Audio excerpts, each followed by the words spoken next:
Maqaa Abbaa, kan Ilmaa, kan Hafuura Qulqulluu, Waaqa tokkoo ni amanna. Ameen. Anaaf tawaahidoon jireenya koo keessaa kan na gammachiisu, sekoondiif callisnaanii kan na hollachiisu, tawaahidoo ta'uun dhugaa dhalachuudha. Diinaaf ta'us gadda anaaf gammachuudha. Tawaahidoo ta'uun anaaf dhalachuudha. Diinaaf ta'us gadda anaaf gammachuudha. Seera Waaqaa eegdi, abboommii isaan bulti. Hafuura Qulqulluun hortee diinaa lolti. Seenaa addaa qabdi kan jaarraa 30 osoon beela eeyyuu jecha isheenan cooma. Seenaa addaa qabdi kan jaarraa 30 osoon beela eeyyuu jecha isheenan cooma. Iyyasuus jaalala barsiisti. Hojii ishees wangeela waliin wal samsiisti.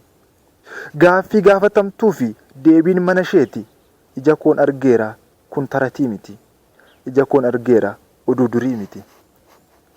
Qaama kee mul'isiin qullaa hin deemin jettee icciitii macaafaa gad fageenyaan beekti. Labsiin gaabbii galaa kan bara dheeraati. Saba ishee fayyisuu fi dhugaan ni dhamaati. Rakkataa ishee soorti, saba ishee gargaarti. Fooniif dhiiga gooftaa nyaadhaa dhugaa jetti. Gara laafettiidha hundaaf garaa laafti.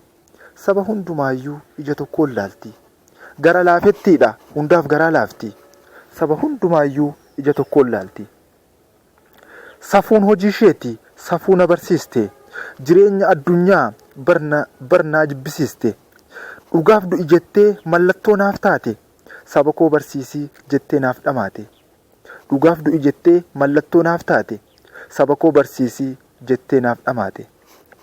Soomaa fi sagadaan toloota oomishti. Soorteetu guddisti, harma ishee hoosisti.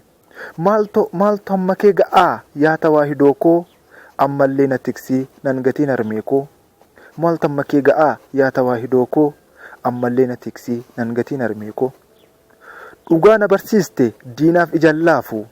Dammaqinaan jette kan darbe haa hafu. Anis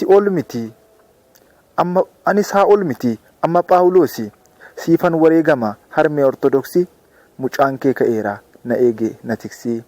Ani siifan wareegamaa harmee Ortodoksii. Mucaan kee ka'eera na eege na tiksii. Anaaf tawaahidoo.